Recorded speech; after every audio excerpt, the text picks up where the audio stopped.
Tell me about your grandmother Crocker. What was her name? What was her husband's name? As much as you can remember. Her name was Tennie Mae Goodwin before she married Joe Crocker.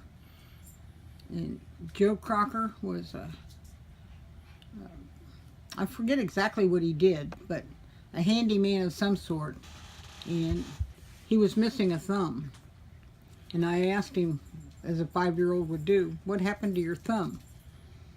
And he mumbled, a salt. And I thought he said salt, so I wouldn't touch salt for a long time. Your cousin Rick, when I was back in Cincinnati last month, asked if I would ask you to describe your grandmother, because they didn't know her. They were much younger than you. Right. And you told me before that she died when you were young, 7 or 8 years old. Right. So tell me about her. What do you remember about her? What I remember was her hair touched the floor when she sat in a chair. And every morning she would braid it in long braids. But she'd let us kids brush her hair first. And we'd have it a tangled mess by the time we were through. As you know, kids take a brush part way down and then they lift it up. So, and she was very tolerant of all of us kids. And, whereas her husband was really impatient. Old sour voice. So did he live longer than she did, or? I really don't remember. Okay. What color was her hair? It was a reddish brown. I guess they call it chestnut now. Chestnut, auburn. Yeah. Do you remember the color of her eyes? No. Was her voice kind and soft? Very kind and soft, yeah. She never raised her voice. Even when she said something like, we'd be sitting at the kitchen table and she'd be cooking. And if we'd get a little bit impatient for, where's mine? And she'd say, just wait your turn. You'll get it in time. Now that you've asked, you get last. So we learned not to ask her when we were going to get our food.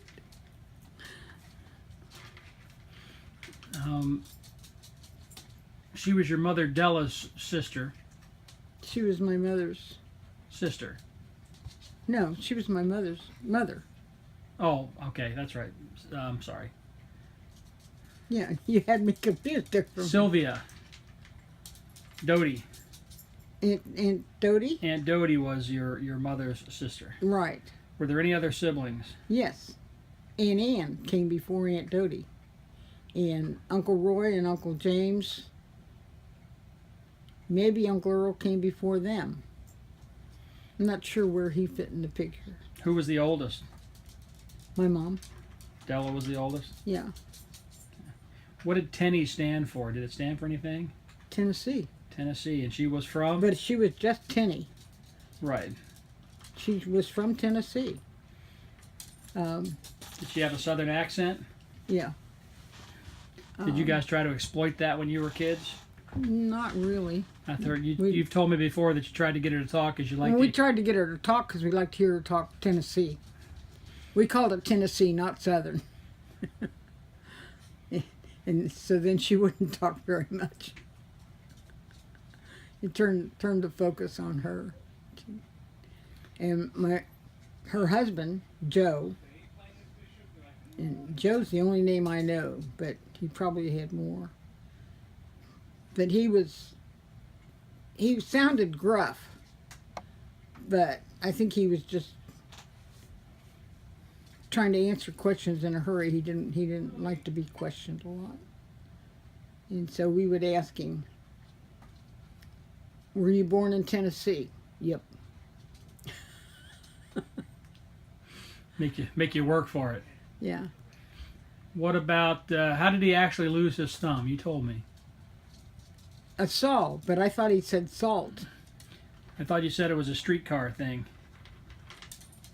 It was a saw at work. Okay. Did you tell me about your grandparents' yard? Did you play in the yard? Did you? They lived behind a dry cleaning shop. It was a row of different shops in front of their house, and then their house was behind that, and behind their house was the streetcar barn, which was a great big long barn that streetcars parked in. And it had a brick wall. Had a brick wall that was stretched the whole distance. And we kids would play, we'd play volleyball or, bounce the ball against the wall and all that kind of stuff. And sometimes we'd walk around into the car barn, and the guys that were waiting for the next streetcar to drive out or whatever, they were very tolerant of us kids. And they'd tell us stories about when sometimes the streetcar things, whatever they were that held onto the wires, they'd fall off, and they'd have to go out and put them back on. And sometimes if you're waiting in the streetcar for it to start, we'd walk to the back when it stopped to watch the guy get his plugs back on. And he'd wave to us, so we thought that was cool.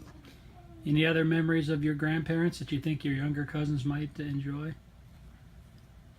I can't right now, but I might later. You should write some of these down, Okay, like you've done with your other stories. okay. So, all right. I love you, Mom. I love you too.